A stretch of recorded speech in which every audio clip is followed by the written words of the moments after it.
बच्चों, आज मैं आपके लिए लाई हूँ 8th क्लास का फर्स्ट चैप्टर लाख की चूड़ियाँ, जो कि आज हम इसे पढ़ने वाले हैं। इसमें एक बदलू नाम का एक आदमी है जिसका काम व्यवसाय है कांच की चूड़ियाँ न बनाकर लाख की चूड़ियाँ बनाना। वह लाख की चूड़ियाँ ही बनाता है, कांच की चूड़ियाँ उसे बनाना पसंद नहीं है और न ही वह उन्हें पसंद करता है। अब हम जानेंगे उसके साथ क्या हुआ इस पाठ में। सारे गांव में बदलू मुझे सबसे अच्छा आदमी लगता है, क्योंकि वह मुझे सुंदर सुंदर लाख की गोलियां बनाकर देता था। मुझे अपने मामा के गांव जाने में सबसे बड़ा चाव यही था कि जब मैं वहां से लौटता तो मेरे पास ढेर सारी गोलियां होती, रंग बिरंगी गोलियां जो किसी भी बच्चे का मन मोह ले। रंग बिरंगी गोलियां किसके बारे में बात करी जा रही है? जो लाख की चूड़ियाँ बनाते समय पीछे से जो बच जाता है लाख, अलग अलग रंग चूड़ियों के अलग अलग होने के कारण जो बचे हुए लाख से गोल गोल गोलियां बनाकर बदलू उसे दिया करता था। वैसे तो मेरे मामा के गांव में बदलू होने के कारण मुझे बदलू को बदलू मामा कहना चाहिए था। अब ये बदलू मामा अब हम ननिहाल जाते हैं तो किसी रिश्तेदार को ननिहाल के नाम से ही पुकारा जाता है। बदलू मामा कहना चाहिए था, परंतु वह उसे बदलू मामा न कहकर बदलू काका कहता था। जैसे कि गांव के सभी बच्चे उसे कहा करते थे। बदलू का मकान कुछ ऊंचे पर बना हुआ था। मकान के सामने बड़ा सा सहन था जिसमें एक पुराना नीम का वृक्ष लगा हुआ था। आप ये नोट करेंगे किस चीज़ का वृक्ष लगा हुआ था? नीम का वृक्ष लगा हुआ था। उसी के नीचे बैठकर बदलू अपना काम किया करता था। बगल में भट्टी दहकती रहती जिसमें वह लाख पिघलाया करता। सामने एक लकड़ी की चौखट पड़ी रहती जिस पर वह लाख के मुलायम होने पर उसे सलाख के समान पतला करके चूड़ी का आकार देता था। पास में 4-6 विभिन्न आकार के बेलन नुमा मुंगेरियाँ रखी रहती थी, जो आगे से कुछ पतली और पीछे से कुछ मोटी होती है। लाख की चूड़ियों को आकार देकर वह उन्हें मुंगेरियों पर चढ़ाकर गोल और चिकना बनाता था। जब हमारी लाख की चूड़ियाँ बन जाती है तो उसको एक मुंगेरी पर चढ़ाया जाता है, उसको शेप देने के लिए, गोल बनाने के लिए और चिकना बनाने के लिए। तब तक एक एक कर पूरे हाथ की चूड़ियाँ बना चुकने के पश्चात वह उन पर रंग करता था। जब लाख की चूड़ियाँ बन जाती हैं उसके बाद उन पर रंग किया जाता है। बदलू वह कार्य सदा एक ही मचिए पर बैठकर किया करता था। यह मचिए से तात्पर्य चारपाई से है, जो बहुत ही पुरानी थी। बगल में ही उसका हुक्का रखा रहता था जिसे वह बीच बीच में पीता रहता था। गाँव में मेरा दोपहर का समय अधिकतर बदलू के पास बीतता था। वह मुझे लल्ला कहा करता और मेरे पहुंचते ही मेरे लिए तुरंत एक मछिया मंगा देता। मैं घंटों बैठ कर उसे इस प्रकार की चूड़ियाँ बनाते देखता रहता। लगभग रोज ही वह 4-6 जोड़ी चूड़ियाँ बनाता था। रोजाना वह कितनी चूड़ियाँ बनाता था? 4-6 जोड़ी। पूरा जोड़ा बना लेने पर वह उसे बेलन पर चढ़ाकर कुछ क्षण चुपचाप देखता रहता, मानो बेलन न होकर किसी नववधू का कलाई हो। नववधू की बलाई क्यों कहा गया है? क्योंकि उस पर रंग बिरंगी चूड़ियाँ पहनाता था। बदलू मनिहार था। बदलू का क्या काम था? मनिहार था वो। चूड़ियाँ बनाना उसका पैतृक पेशा था। पैतृक पेशा वह होता है जो हमारे दादा परदादा काम करते आते हैं और उस काम को बदलते न हुए वही काम बच्चे, हमारे दादा परदादा, हमारे पापा जो करते हैं वही पैतृक पेशा होता है। और वास्तव में वह बहुत ही सुंदर चूड़ियाँ बनाता था। उसकी बनाई हुई चूड़ियों की खपत भी बहुत थी। उस गांव में तो सभी औरतें उसकी बनाई हुई चूड़ियाँ पहनती थी। आसपास के गांवों के लोग उससे चूड़ियाँ ले जाते, परंतु वह कभी भी चूड़ियों को पैसों में बेचता न था। उसका अभी तक वस्तु विनिमय का तरीका था। अब ये वस्तु विनिमय क्या होता है, चलिए जानते हैं। वस्तु विनिमय उसे कहते हैं किसी वस्तु के बदले कुछ लेना या अनाज के बदले कुछ लेना। और लोग अनाज के बदले चूड़ियाँ लेते थे। यहाँ किसके बदले वस्तु विनिमय करते थे? अनाज के बदले चूड़ियाँ लेते थे। बदलू स्वभाव में बहुत सीधा था। मैंने कभी भी उसे किसी से झगड़ते नहीं देखा। हाँ, शादी विवाह के अवसरों पर वह अवश्य जिद पकड़ जाता था। जीवन भर चाहे कोई उससे मुफ्त चूड़ियाँ ले जाए, परंतु विवाह के अवसर पर वह सारी कसर निकाल लेता था। ऐसा क्यों करता था? ऐसा इसलिए करता था कि देखिए, हम नॉर्मली तो चूड़ियाँ ले लेते हैं, पसंद आई तो ठीक है ले ली, नहीं आई तो नहीं ली, पर विवाह शादी एक ऐसा उत्सव है जहाँ उन्हें लाख की चूड़ियों को ही शुभ माना जाता है और उन्होंने लेनी ही होती थी, इसलिए वह अपनी मनमानी करता था। आखिर सुहाग के जोड़े का महत्व ही तो होता है। मुझे याद है मेरे मामा के यहाँ किसी लड़की के विवाह पर जरा सी किसी बात पर बिगड़ गया था और फिर उसको मनाने में लोहे लग गए थे। लोहे लग गए यानी बहुत मेहनत करनी पड़ी उसे मनाने के लिए। विवाह में इसी जोड़े का मूल्य इतना बढ़ जाता है कि उसके लिए उसकी घरवाली को सारे वस्त्र मिलते, ढेरों अनाज मिलता, उसको अपने लिए पगड़ी मिलती और रुपए जो मिलते सो अलग से। अगर वह विवाह का जोड़ा बेचता है तो इतना सामान उसे मिलता था, घरवाली के कपड़े, खुद के कपड़े, अनाज और उसके लिए पगड़ी मिलती थी। याद रहेगा क्या मिलता था? यदि संसार में बदलू को किसी बात से चिढ़ थी तो वह थी कांच की चूड़ियाँ। बदलू को कांच की चूड़ियाँ पर अच्छी नहीं लगती थी। क्यों? क्योंकि वह लाख की चूड़ियाँ बनाता था। यदि किसी भी औरत के हाथों में उसे कांच की चूड़ियाँ दिख जाती तो वह अंदर ही अंदर कूट उठता, यानी अंदर ही अंदर उसे बुरा लगता।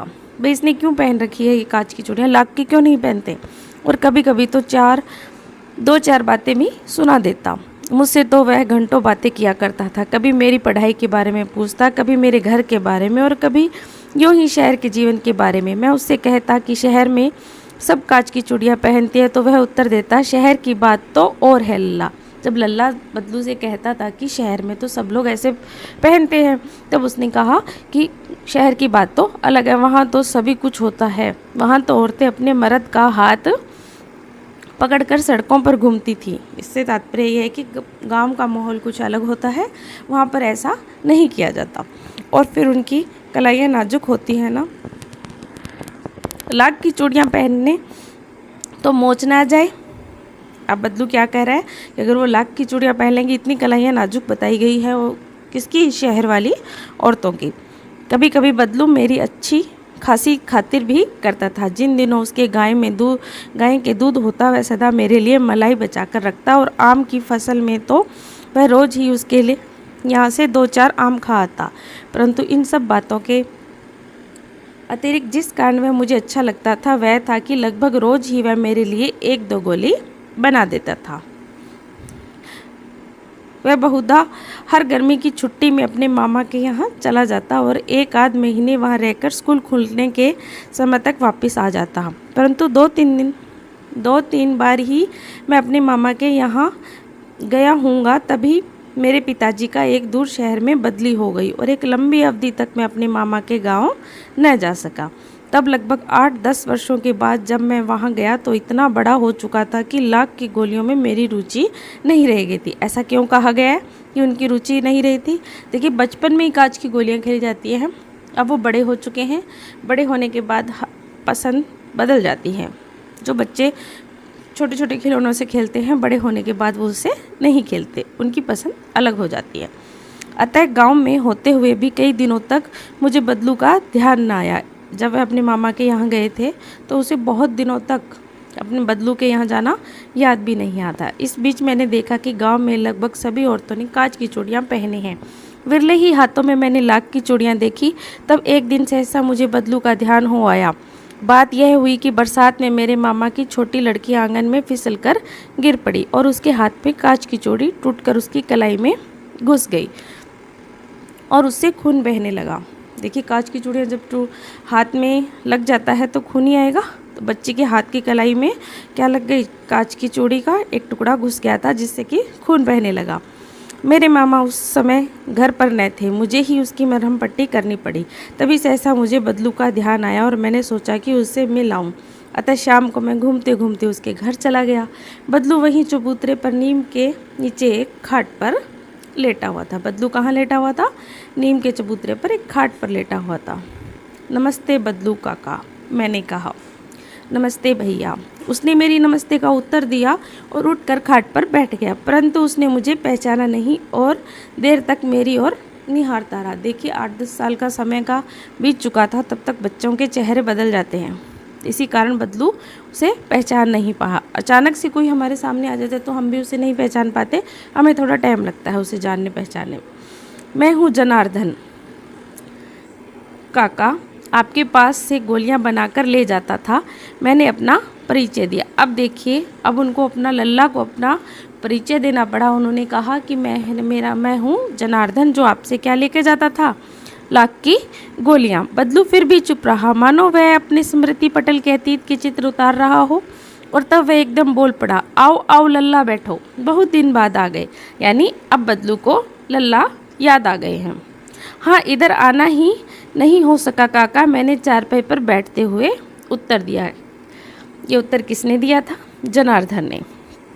कुछ देर फिर शांति रही। मैंने इधर उधर दृष्टि दौड़ाई, न तो मुझे उसकी मचिया ही नजर आई, न ही भट्टी। अब जनार्दन ने इधर उधर देखा तो नहीं उन्हें मचिया नजर आई और न ही भट्टी। आजकल काम नहीं करते काका? मैंने पूछा। जनार्दन ने पूछा कि बदलू से कि काका आज तुम काम नहीं करते? नहीं लल्ला, काम तो कई साल से बंद है। मेरी बनाई हुई चूड़ियाँ कोई पूछे तब तो। गांव गांव में कांच का प्रचार हो गया है। वह कुछ देर चुप रहा, फिर बोला, मशीन युग है ना यह लल्ला, आजकल सब काम मशीन से होता है। खेत भी मशीन से जोते जाते हैं और फिर जो सुंदरता कांच की चूड़ियों में होती है, लाख में कहाँ संभव है। लेकिन कांच बड़ा खतरनाक होता है, बड़ी जल्दी टूट जाता है। मैंने कहा, नाजुक तो फिर होता ही है लल्ला। कहते कहते उसे खांसी आ गई और वह देर तक खांसता रहा। मुझे लगता है उसे दमा है। अब बताइए कौन खांसता रहा? प्लीज़ मुझे ये बात कमेंट में बताइएगा लिखकर कि यहाँ कौन खांस रहा है। अवस्था, मुझे लगा उसे दमा है। अवस्था के साथ साथ उसका शरीर ढल चुका था। उसके हाथों पर और माथे पर नसें उभर आई थीं, जैसे जाने कैसे उसके मेरी शंका भांप ली और बोला, दमा नहीं है मुझे। जनार्दन ने जब उसकी तरफ देखा तो बदलू ने पता नहीं, बदलू के अनुभव के अनुसार उन्होंने पहचान लिया और उन्होंने फिर बता दिया कि मुझे दमा नहीं है लल्ला, फसली खांसी है। फसली खांसी क्या होती है? जो फसल वगैरह कटिंग करते हैं, किसी को एलर्जी होती है, उससे जो खांसी आ रही है उसको फसली खांसी कहा गया है। यह महीने से आ रही है, बस 15 दिन में ठीक हो जाएगी। मैं चुप रहा। मुझे लगा उसके अंदर कोई बहुत बड़ी व्यथा छिपी है। मैं देर तक सोचता रहा कि इस मशीन युग ने कितने हाथ काट दिए। ये क्या है? मुहावरा है। इसका मतलब क्या है? हाथ काटने से ये तात्पर्य नहीं कि हमने सच में किसी आदमी के हाथ काट दिए। इससे तात्पर्य है कि रोजगार छीन लिया उनके हाथों से। जो लोग हाथ से लाख की चूड़ियाँ बनाते थे, अब मशीनी युग के कारण वो लाख की चूड़ियाँ बंद हो गई। तब यह मुहावरा है। कुछ देर फिर शांति रही और मुझे अच्छी नहीं लगी। आम की फसल अब कैसी है काका? कुछ देर पश्चात मैंने बात का विषय बदलते हुए पूछा। अच्छी है लल्ला, बहुत अच्छी है, उसने लहक कर उत्तर दिया और अंदर अपनी बेटी को आवाज़ दी, अरे रज्जो। बदलू की बेटी का नाम क्या है? कमेंट में बताएं। लल्ला के लिए आम तो ले आ। फिर मेरी ओर मुखातिब होकर बोला, माफ़ करना लल्ला, तुम्हें आम खिलाना भूल गया। नहीं नहीं काका, आम तो इस साल बहुत खाए हैं। वाह वाह, बिना आम खिलाए कैसे जाने दूंगा तुझको। मैं चुप हो गया। मुझे वे दिन याद आ गए जब वह मेरे लिए मलाई बचाकर रखता था। गाय तो अच्छी है ना काका? मैंने पूछा। गाय कहाँ है लल्ला? 2 साल हुए बेच दी। बदलू को गाय बेचे हुए कितने साल हो गए? कमेंट में बताएं। कहाँ से खिलाता? इतने में रज्जो, उसकी बेटी, अंदर से एक डलिया में ढेर सारे आम ले आई। यह तो बहुत है काका, इतने कहाँ खा पाऊंगा। मैंने कहा। वाह वाह, हंस पड़ा। शहरी ठहरे ना, मैं तुम्हारी उम्र का था तो इतने चौगने आम एक बकत में खा जाता था। एक बकत से तात्पर्य एक समय, यानी एक बारी में ही खा जाते थे। आप लोगों की बात और है, मैंने उत्तर दिया। अच्छा बेटी, लल्ला को 4-5 आम छांट कर दो, सिंदूरी वाले देना। देखो लल्ला कैसे हैं। इसी साल यह पेड़ तैयार किया गया है। रज्जो ने 4-5 आम अंजुली में लेकर मेरी ओर बढ़ा दिए। आम लेने के लिए मैंने हाथ बढ़ाया और मेरी निगाह एक क्षण के लिए उनके हाथों पर ठिठक गई, यानी उसकी नज़रें उनकी कलाई पर रुक गई। किसकी? रज्जो की। गोरी गोरी कलाइयों पर लाख की चूड़ियाँ बहुत ही फब रही थी, यानी उसने लाख की चूड़ियाँ पहनी थी जो कि उसके हाथ में बहुत ही सुंदर लग रही थी। बदलू ने मेरी दृष्टि देख ली और बोल पड़ा, यही आखिरी जोड़ा बनाया था। जमींदार साहब की बेटी का विवाह पर 10 आने पैसे मुझको दे रहे थे, मैंने जोड़ा नहीं दिया। कहा शहर से ले आओ। मैंने आम ले लिए और खाकर थोड़ी देर पश्चात चलाया। मुझे प्रसन्नता हुई कि बदलू ने हार कर भी हार नहीं मानी थी। उसका व्यक्तित्व कांच की चूड़ियों जैसा न था, आसानी से